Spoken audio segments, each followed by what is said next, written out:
2014 में जो सिलेंडर 414 रुपए का, आज वो 999 रुपए 50 पैसे का आपने कर दिया। 585 रुपए 50 पैसे का आपने इसमें बढ़ोतरी की है पिछले 7 साल। कृपा करके जिस देश ने आपको इतना कुछ दिया उसको कुछ राहत दीजिए और ये रोल बैक कीजिए। 2014 के स्तर पर आप लाने की स्थिति में हैं, आप लाइए। या तो आपको सरकार चलाना आता नहीं है,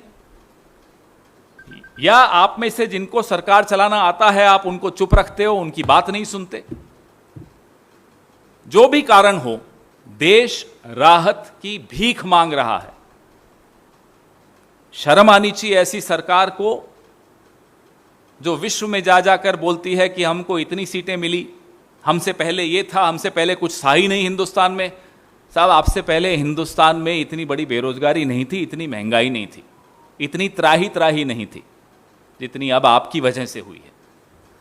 जितना जल्दी आप ये बात समझेंगे, देश को उतना ही जल्दी आप राहत दिला पाएंगे। ये तो मैंने आपको डोमेस्टिक यूज की 14.2 किलो के सिलेंडर्स की बात की। कमर्शियल की हालत आप जानते हैं क्या? कमर्शियल सिलेंडर भी अभी 1 मई को 104 रुपए बढ़ा दिया उस पर। तो आप लगातार चोट पहुंचा रहे हैं। You are attacking the every single household of the country, whether it's commercial gas. These are small businesses who are dependent on this. So it is a ripple effect on a lot of other prices. Either you have no understanding of how to run a country, how to govern a country. Of course, that's not even a question anymore. Everybody is watching the way you falter. But a country which has given you so much of recognition, 2 victories, you owe it to the country that when the country needs relief, you should be there to give that relief. Your questions, please.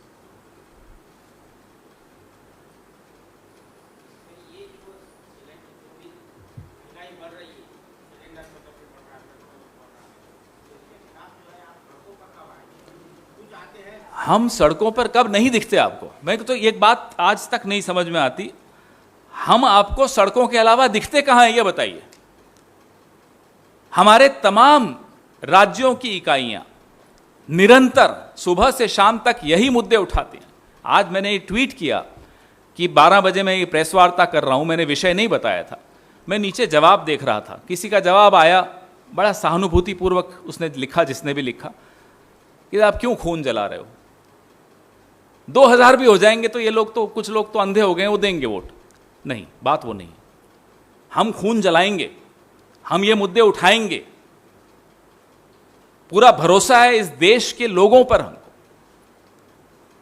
कि वो धर्मांध नहीं है, वो नफरत की आग में नहीं झुलसेंगे। यही मुद्दे हैं जिनके आधार पर एक जिम्मेदार राजनीतिक पार्टी को अपनी राजनीति करनी चाहिए। जो गैर जिम्मेदार हैं, वो भले सरकार में हो, भले वो 303 सीटें लेकर आए हो, भले कई राज्यों में उनकी सरकारें आ गई हों, वो गैर जिम्मेदार हैं, वो देश के खिलाफ काम कर रहे हैं। यह बात पत्रकारों को समझ में आ गई है, मुझे मालूम है आ गई है। मजबूरियां होती हैं, कई बार आप नहीं दिखा पाते। जो चैनल्स पिछले 4 दिन से चला रहे थे, 65 दिन 65 घंटे 3 देश, बताएं ना। 7 साल 585 रुपए, बताएं ना। 45 साल का बेरोजगारी का रिकॉर्ड तोड़ा, फ्लैश करो ना। यह हम सब पर इस देश का कर्ज है, आप पर भी, मुझ पर भी, प्रणव भाई पर भी, हम सब पर यह कर्ज है। मोदी जी नहीं मानते होंगे, हम मानते हैं, इसलिए हम ये मुद्दे उठाएंगे। सड़कों पर हम हैं, लगातार हैं।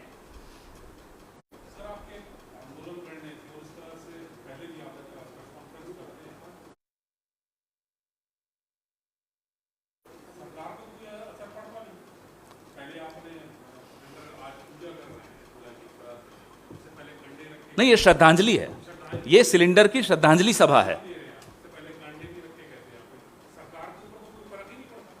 देखिए साहब, अगर हम ये ना करें, माफ कीजिएगा, हमें तो नींद नहीं आएगी।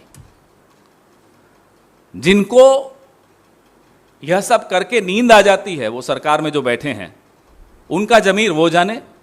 हम अपने जमीर के प्रति जवाबदेह हैं। We are answerable to our conscience. If we don't do it, we will not be able to sleep, because these are the issues that have brought all of us into politics.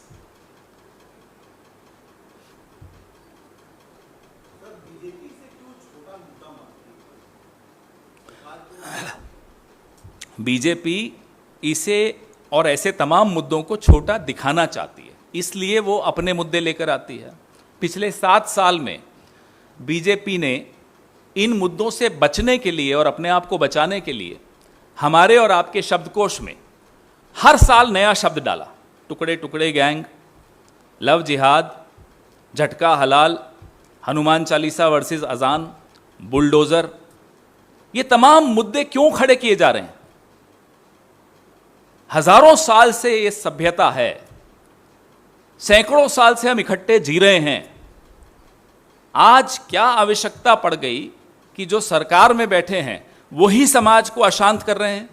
क्योंकि अगर वो ये मुद्दे नहीं उठाएंगे तो समाज इनके विरुद्ध अशांत हो जाएगा, इन मुद्दों पर अशांत हो जाएगा। यह घबराहट, ये भय, ये डर मोदी जी को और संघ को मजबूर करता है कि वो मुझे और आपको लड़ाएं।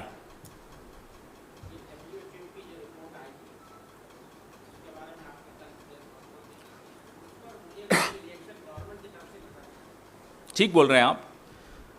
गवर्नमेंट की तरफ से जब राहुल गांधी ने समय से पहले चेतला दिया था सरकार को कोविड पर, तब भी कोई रिएक्शन नहीं आया था। उल्टा रिएक्शन आया था कि हंसी उड़ाई गई थी राहुल गांधी की। अरे आपको क्या मालूम, कोई कोविड नाम की चीज ही नहीं है, यूं ही आप लोगों को डरा रहे हो। क्या हुआ?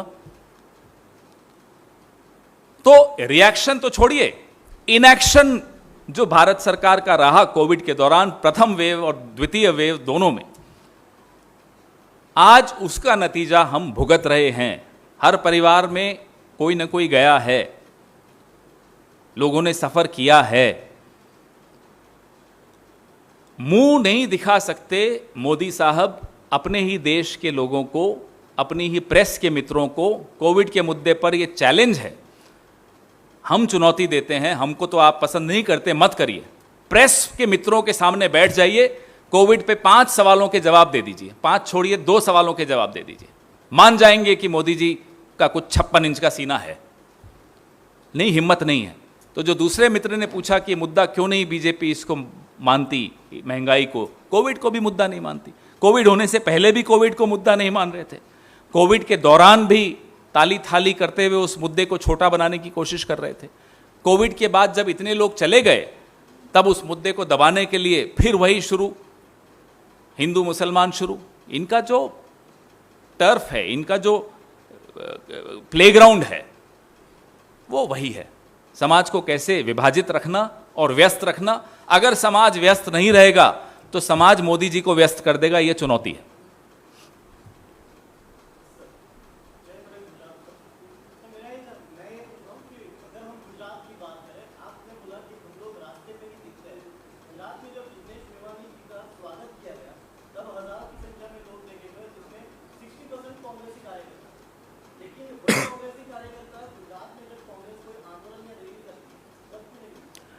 मैंने स्वयं कोविड की न्याय यात्रा को देखा गुजरात में, वहीं बैठकर देखा। आप तो वहीं के पटेल साहब, आपने भी देखा।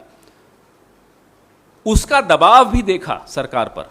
वही सरकार जो आंकड़े छिपा रही थी, कुछ हद तक झुकी और वो आंकड़े उन्होंने थोड़े दिखाए। वो अलग बात है कि वो 4 लाख की बात अभी तक नहीं कर पाए, सरकार ने नहीं की, क्योंकि नीयत में खोट है। लेकिन ऐसी बात नहीं है।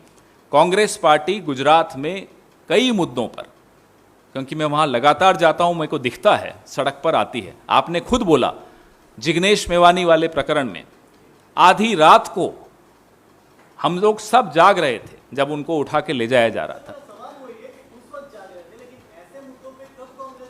हमेशा आती है। पेपर लीक के मुद्दे पर 16 बार गुजरात में पेपर लीक हुआ। शायद पिछले हफ्ते 16 था, हो सकता है अब 18 हो गया हो, मुझे नहीं मालूम, क्योंकि हर हफ्ते लीक होता है।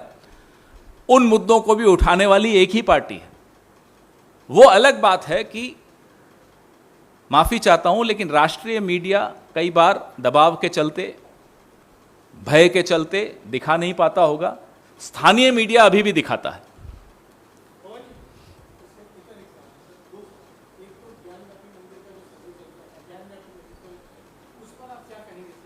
मेरे को ये मुद्दा ही नहीं मालूम है, क्योंकि मैं अपने राजनीति इन मुद्दों पर रखता हूं, तो मुझे ये मुद्दा मालूम नहीं, इस पर मैं उत्तर क्या दूंगा, जब मालूम होगा जरूर दूंगा।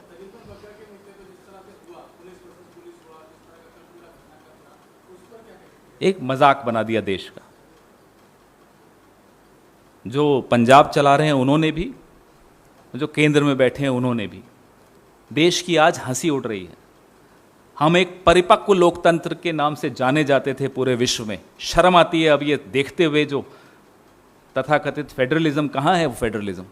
ये होता है फेडरलिज्म कि एक पुलिस दूसरी पुलिस को अपहरणकर्ता बता रही है। ये पुलिस है, किसी की निजी आर्मी नहीं है।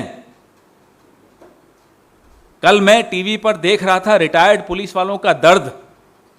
अच्छे अच्छे अफसर बैठे थे टीवी पर, सेवानिवृत्त। उनकी पीड़ा उनकी आंखों और उनके शब्दों में झलक रही थी। और हमें बड़ा अफसोस हो रहा था कि हम जब विश्व में जाते हैं, अलग अलग देशों में, बड़े गर्व के साथ कहते हैं कि we have come from a most mature democracy. कहां है मैच्योरिटी? परिपक्वता उस लोकतंत्र की खत्म कर दी दो अपरिपक्व लोगों ने। एक प्रधानमंत्री हैं और दूसरे यहां के मुख्यमंत्री।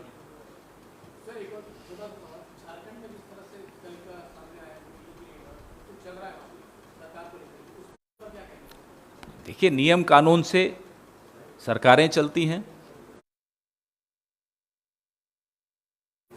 कहीं भी कोई कानून का उल्लंघन करते हुए पाया जाए, उसके खिलाफ कार्रवाई होनी चाहिए। उसमें हमें, मुझे नहीं लगता कोई सवाल भी उठता है। कोई हो, मैं सीएम की बात तो नहीं आई कल, लेकिन मैं वैसे कह रहा हूं कि नियम कानून के हिसाब से ही सब कुछ चलता है। कल मैं भी देख रहा था, झारखंड के सीएम ने भी यही कहा कि अगर नियम कानून से हटकर कुछ हुआ हो तो कानून अपनी कार्रवाई करे।